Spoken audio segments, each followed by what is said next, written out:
Hi, St. Paul's Church. This is Pastor Leon here once again, coming to you through our talk show, Lounge Time at St. Paul's Church. And today we have a special guest, and she is none other than our Doreen, our worship leader, our very happy-go-lucky, cheerful, bright spark in the community. Yeah, and so we got Doreen here with us to share a bit of her experience, the work that she does, and also the ministry that God has called her to. Now, not forgetting my co-host once again, Miss Elizabeth Solomon and her little friend, the panda. Yeah, panda there. So anyway, yeah, we're coming to you from our own homes. Yep, as you know, all of us have to stay at home because of the circuit breaker measures. But we thank God that God has so far kept many of us safe. The government is being looked after. The people are being looked after. And we have to continue to just follow the rules and regulations that have been set on for all of us. Yeah. And so we're really, really glad that we can use technology to come into your homes, to invade your homes with this talk show. And so just going to introduce Doreen to you. I'm not going to steal her thunder. I'd like her to share what she actually does. But I'll tell you this, she works in the healthcare industry. That's the only hint I'm going to give you. The rest she will share. So hi, Doreen. Thanks for coming on board the show. Yeah. Hi. I tend to talk a lot and very fast, so please jump in and stop me at any time. Yeah, no worries. Anyway, Doreen, I think for our viewers' knowledge, what actually do you do for a living? I think it's such a mystery to many of us. Oh, okay. I'm actually a clinical pharmacist, and I think it gets confusing for a lot of people, especially when I start to respond to group chats. Why I'm saying certain things with such, I guess, authority in a sense, like, why am I like sometimes correcting what people are saying and what are being passed around, particularly involved with COVID now. That's, I think, a lot of, I would say, fake news traveling around in the internet, and then things getting a bit blurred, and then people getting confused with certain information passing by. And so clinical pharmacists are very different than the usual pharmacists that you see at the day-to-day basis. Right. Of course, a lot of us practice clinically, but a couple of us are a little bit more advanced in training. So Okay. for example, for me, I've undergone Doctor of Pharmacy training, and that actually skills us in a lot like what doctors would do. We go on rotations, clinical rotations. And then, we gain clinical practice with experience, just like Right. the doctors do. Right. And then that was like several years back. And then since then, I've also undergone training in collaborative prescribing. So Okay. this actually gives us a license to prescribe like the doctors. Okay. And so I consult often with patients in clinic, and I see a lot of cardiology patients. So June was actually particularly happy because she's, oh, good, you know about my heart medicines. I was like, yeah, that's like my fun one, my bread and butter. Okay. Yeah, so that's predominantly my field of practice. I'm also a registered cardiology specialist pharmacist. Right. Yeah, a And couple of us in Singapore. how many years have you been in this line of work? More than 20. Oh, wow. Yeah, Okay. more than 20. Okay. So I started off with Tan Tock Seng in training, and then subsequently went to Guardian, and I was bored stiff. So I came back to the hospital. Guardian is in Guardian, the Yes. outlets. Oh, okay. I That's was in interesting. Guardian for a while, and then I Right. was like dying because it was so boring. So I came back Okay. to hospital, Okay. where all the action is. Okay. To be honest, I think the clinical practice is a lot more advanced in the hospitals because the doctors are a lot more, I guess, entertaining or allows more collaboration from the non-doctors. Okay. So we work very, very closely with the doctors. We round with them. And for example, I round in the coronary cardiac unit with the cardiologists. Right. And we take care of heart attack patients, those who have worsened heart failure. They come in for intubations and IV drugs and stuff like that. Okay. And then in the longer haul, when they come out to the outpatient, I follow them through. Sometimes up to 6 months to a year of their follow-up schemes in the outpatient setting. So we kind of like work very closely with the cardiologists, and then we coordinate everything to do with their medication use, whether it be increasing doses or watching after safety, so repeat blood tests, stuff like diabetes control, cholesterol control, blood pressure control, and we adjust medicines accordingly. Yeah. It sounds very, very busy. One dying question comes to my mind. My one dying question: how do your patients address you? Do they address you as Doreen or Dr. Doreen? Yeah, so the official title goes doctor, right? So on my clinic room door it says Dr. Doreen Tan. But okay. Yeah, because I'm a doctor of pharmacy, like a graduate, so that's why the official title is doctor. But I don't think it's a big deal. Ray was like, "Oh, Dr. Doreen, Dr. Doreen." I'm like, "It's a title, right?" Okay, I mean, okay, it's okay. like not a big deal. So I usually would tell the patients the difference. Like, I'm not a medical trained doctor. I'm a pharmacist by training, and I think I see. it's important to, although it shouldn't be that important to tell the difference between the pharmacists and doctors, but I think that it's important that they know the roles that we play. Okay. I'm technically not allowed to diagnose very complicated or new diagnosis, but Okay. I'm technically allowed by scope to adjust people's medications and manage Okay. their current their cardiology complaints. So I Okay. think it's important that they know the difference so that they know what exactly I can cover, what I can't cover, Right, so right, right. that there will be very clear lines Mm-mm. demarcating the Okay. two. Otherwise, I may be accused of trying to be a doctor, which I'm not. Okay. Yeah. Okay. With COVID-19 Yeah. coming to our shores over here, Yep. Yep. and you being in Kutek Puat, Yep.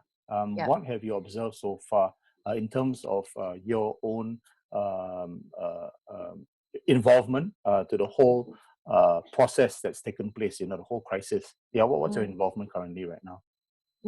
So I think the biggest heartache that has come to our shores, where I'm concerned, is where the clinics are enforced. Okay. So we've been asked to postpone, right, as many as non so-called essential services as much Yeah. as we can, lah. But the challenge has always been that it's hard to tell what's considered really essential and what's not essential.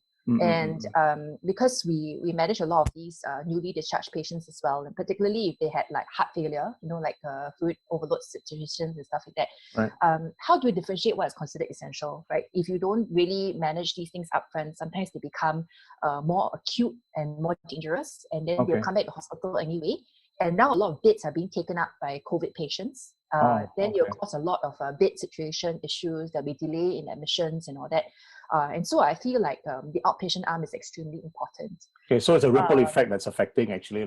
Exactly, Okay, yes. okay. So the challenge was, since the circuit breaker started, was trying to figure out who we can defer and who we cannot defer. And then, so, conveniently, since there was Zoom in force, right? Yeah, we could yeah. use Zoom to follow our patients as well. Okay, So okay. it was tremendously an uphill task, because a lot of our patients are over 60, and then they're like, what is Zoom? What is this thing? What is the video conferencing? So there was a lot of teaching, a lot of coaching, and then my poor team members had to call patients and say, hey, what is this or not? Then you hear the fella talking over the phone, shouting over with the uncle, auntie. No, you must turn that icon on, must see this screen, must see your feet. No, I cannot hear you, So, all these trial runs, that was quite the challenge right at the start. But I have to say that since the time circuit breaker started until now, we have teleconference with over 80 patients. Wow. Yeah, so it's quite a lot to start with the whole cardiology services. Yeah. Okay. So I felt like that was quite an achievement for us, and also I saw it as keeping our patients safe so that they didn't have to come back physically and hang around in the clinics, right? And then be exposed to spreading of COVID and everything else. So that was quite a humbling experience for us. I mean, initially we thought, a lot of uncles cannot handle teleconferencing, but actually some of them can. And because of the circuit breaker, their children, grandchildren are at home. Yes. And so conveniently, to coach a lot of people them. That's do. right. Yes, Yeah, exactly. correct, So correct. it was wonderful. It was wonderful. It was a good chance to also figure out how many people can teleconference and how many people can't. And this has tremendous implications over our future practice, even when COVID is gone. Yeah. Me being a patient myself, I'm a chronic diabetic patient, so every time I have to go for my appointments. And so same thing. They message me, they call me, are you okay? Can you do this? Can you do that? I say, no issue. So again, they don't want us to come in. They want us to stay away so that we don't contract anything. So kudos to all you guys who are hardworking in the front line, trying to help all those who are out there. And the thing comes to mind, being a pharmacist, this, you being a young person, did you ever I'm not young. but for Elizabeth, this question is for Elizabeth. She has I think a few friends that I think who are maybe probably want to experiment with nursing or healthcare. What would, as a young person, you being representing the young people, Liz, what would your question be for our dear Doreen here? Dr. Doreen. Yes. Do you actually have any advice for people who want to get into this industry? Like they're starting out. Yes, actually, I have a lot to say, mainly because we have dealt with a lot of people with a career crisis along the way. Actually, to be honest, a lot of people who enter pharmacy are what we call medicine rejects. So their first choice was actually going to be a doctor. and then usually it's dentistry, and then pharmacy is usually the third choice. Of late, there'll be more and more people who choose pharmacy as the first choice. And I think critically, it's important for you to figure out maybe it's your calling in life. And I learned this through the years, you know. I mean, I was also a medicine applicant previously. I was rejected my medicine, and then that's why I entered pharmacy. But I never regretted a day of my life because I felt like this was what God called me to do. Right. And it was very clear there was His calling. And then as I reflected back and I asked myself, oh, would I have been a good medicine student? Would I have been a good doctor? Maybe. But, you know, this is my calling in life, and God called me to deal with medicines.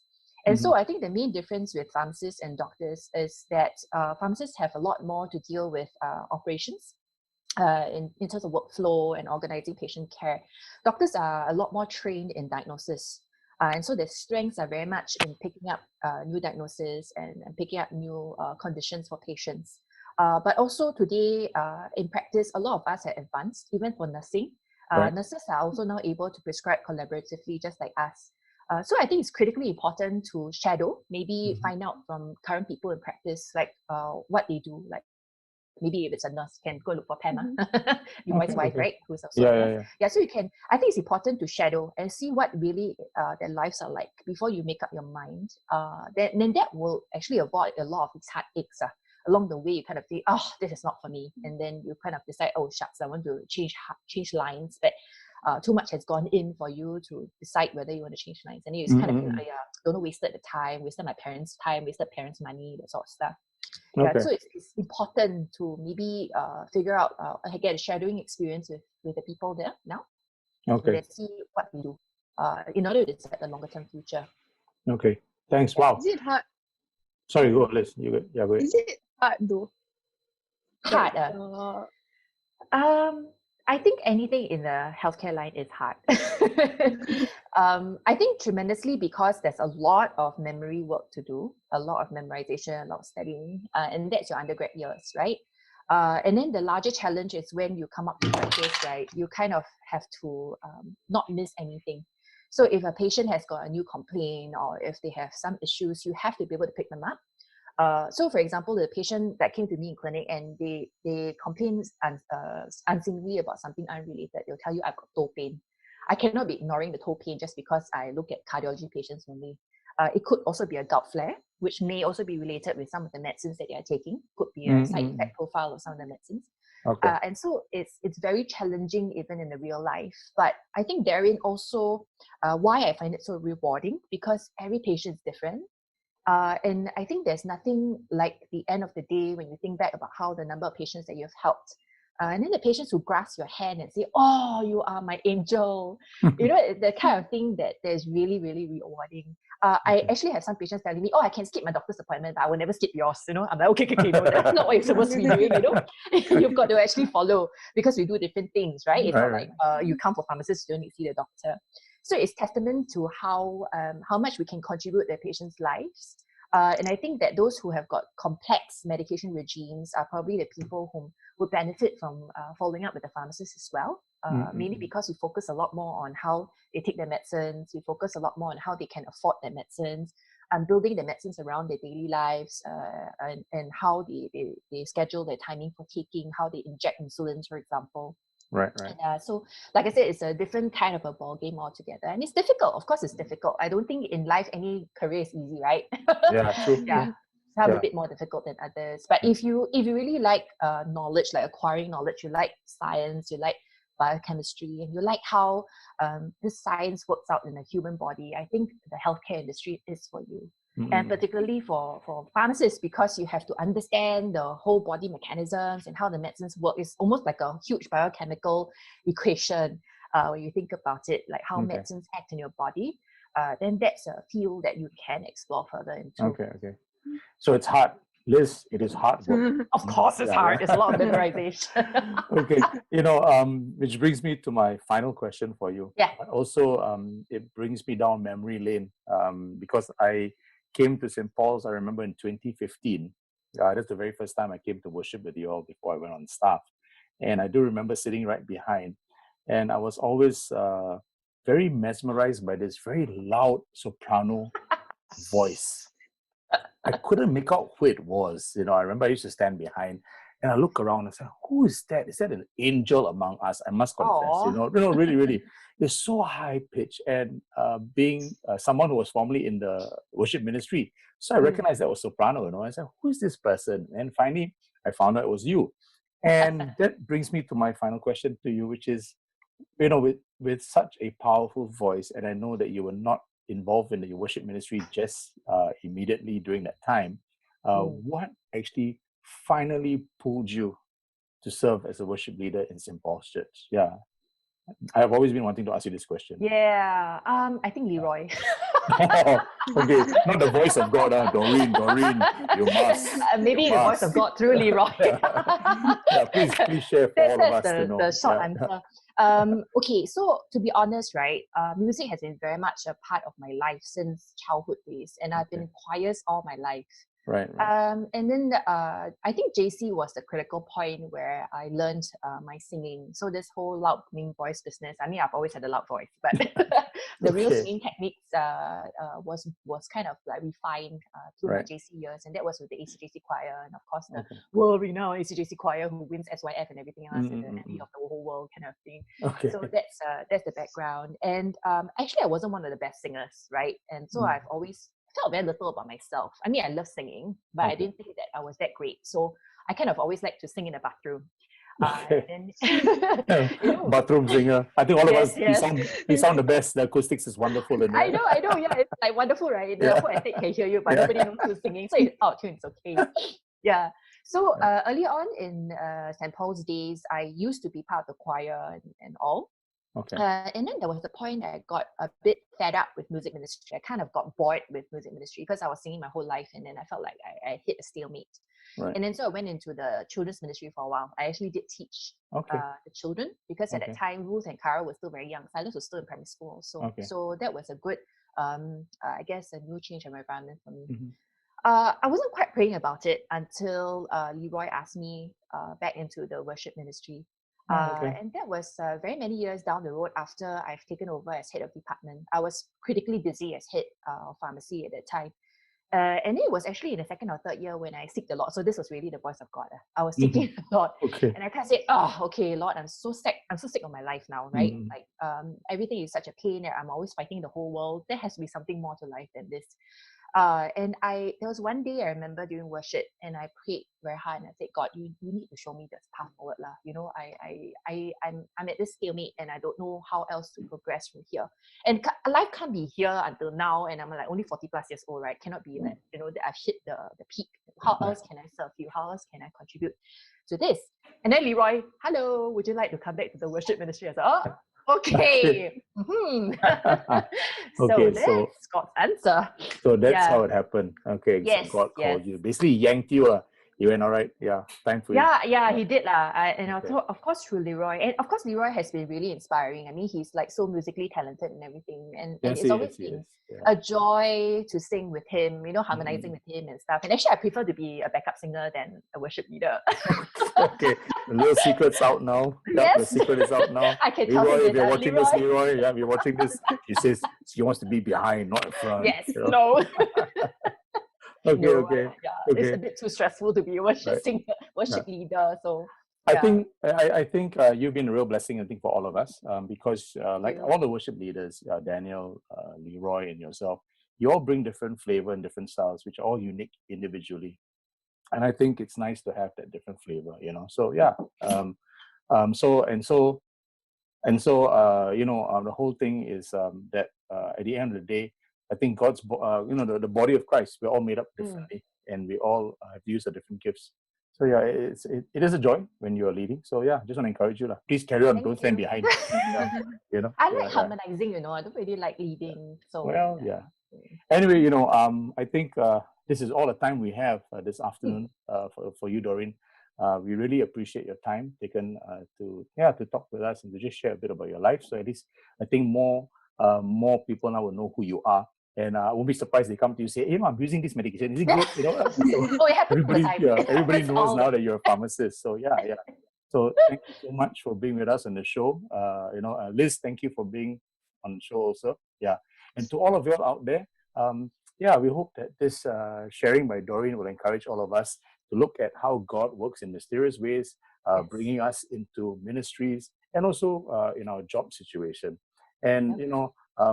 Doreen is also a mom, which reminds me this day is Yeah. Mother's Day. So to all the Yay! mommies out there, Doreen included, a happy, blessed Mother's Day to all of Blessed you all. Mother's Yeah. Day, Yeah. everyone. So Doreen, thanks again. You're We most look welcome. I forward. enjoyed myself.